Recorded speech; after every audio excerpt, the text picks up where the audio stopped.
তো গাইস আমি কি জন্য বলি আপনাদেরকে যে কোন একটা কমব্যাট স্পোর্ট জয়েন করেন। রাস্তাঘাটে অনেক সমস্যা ঘটে, অনেক ঝামেলা ঘটে। রাত্রে আসতেছেন, হয়তো কোনো সমস্যার মুখে পড়তে পারেন।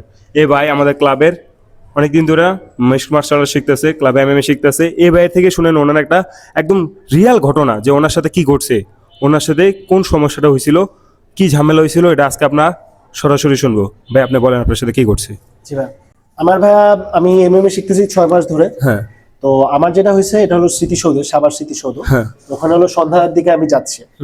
তো ওখানে হলো আমাকে হলো দুইটা ছেলে ধরে। এরা হলো বেসিক্যালি আমাকে বলতেছে যে তুই আমাদের সাথে আয়। তো আমি সন্দেহ হয়েছে, আমি এদের কি চিনি না জানি না। তো আমি বলছি ভাই যা বলার এখানে বলেন, মানুষজন যা আছে এদের সামনেই বলেন, এখানে আমি রিস্ক নিব না। তো এখানে ওরা দেখছে লোকজন কম, এই ফাঁকে হলো একজন হলো মানে সামনের জন যে সে হুট করে আমাকে মানে ঘুষি মার হাতুড়াইছে। হ্যাঁ হাতুড়েছে। তো আমি বুঝে গেছি এখানে বিপদ সুবিধার না। তো এখানে মানুষজন এরকমই থাকে যে তারা কোনো আশা করে না আচমকা যদি আপনি মারেন যে কেউ আপনাকে ফাইট ব্যাক করবে। আমি বলতে গেলে আমার পুরো ইনস্টিং ছিল এটা, আমি নিজেও টের পাই না, আমার বডি করে ফেলছে। আমি হলো মারছি, আমি একটা হুক মারছি। লোকটা মোটামুটি কনফিউজ ছিল, মোটামুটি এই অবস্থা, সামনের জন্য আসতেছে, আমি ভয়ে ছিলাম ছুরি মুড়ি কিছু আছে কিনা।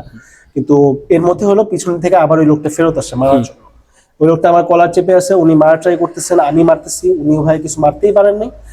আমি প্রচুর কনস্ট্যান্টলি জ্যাব ক্রসের মধ্যেই ছিলাম। অ্যান্ড 1-2 মারতে মারতে মানে লোকটা একটা সময় বাধ্য হয় ছেড়ে দিতে। গেঞ্জি ছিঁড়ছে অবশ্যই, কিন্তু বডি ফিজিক্যালি আমি সম্পূর্ণ সেফ ছিলাম এবং আমি রিস্ক নেই যে আর কোনো লোক আসতে পারে না কিনা, এবং আমি ওখান থেকে চলে আসছি। এবং আমার দৌড়াতেও হয় না, কারণ ওরা এতটা ভয় পেয়ে গেছে যে বেসিক্যালি আমার কোনো চেষ্টাই করতে হয় না, যে জীবন ঝুঁকি। আচ্ছা ভাই, এটা কি আপনার এমএমএ শিখার কারণে হয়েছে যে আপনি এমএমএ যে মার্শাল আর্টটা শিখছেন, যেটা কারণে কি বেঁচে গেছেন আপনার? আমি মনে করি ভাই এটা টোটালি এমএমএ। আমি এমএমএ না থাকলে আমি মনে হয় না এরকম ঝামেলা থেকে কখনো বাঁচতাম। হাতে টাকা পয়সা ছিল, ফোন ছিল, সবই ঠিক করতে পারছি, বাঁচাইতে পারছি। আল্লাহর রহমতে আমিও বেঁচে গেছি এবং উইদাউট এনি ইনজুরি। সো ভাই আপনি আমাদের দর্শকদেরকে বলেন, আপনি যে এমএমএ শিখে যে উপকারটা পাইছেন, আমাদের দর্শকরা কি শিখলে এই উপকারটা পাবে? আমি বলবো যে এমএমএ তে আপনারা সবাই শিখলে এই সুবিধাগুলোই পাবেন। আমি বলতেছি না আপনাদের সবাইকে কেজে নেমে ফাইট করতে হবে, কিন্তু আত্মরক্ষার জন্য আপনাদের অবশ্যই এমএমএটা দরকার। এবং হুনোস অনেক সময় খারাপ মানুষের পাল্লা আপনি পড়তেই পারেন, এবং লাইফটা আপনার। সো গাইস আপনারা তো বুঝতেই পারতেছেন যে এমএমএটা শেখা কত দরকার। সেজন্য এখনো বলতেছি, চলে আসুন আমাদের ক্লাবে, হাবিবস এমএমএ একাডেমিতে। আর আপনাদের কিছু হলেও, কিছু সামান্য হলেও সেলফ ডিফেন্স শিখে যান, কিছু টেকনিক শিখে যান, যেন সামান্য কিছু হলেও রাস্তায় কাজে লাগে।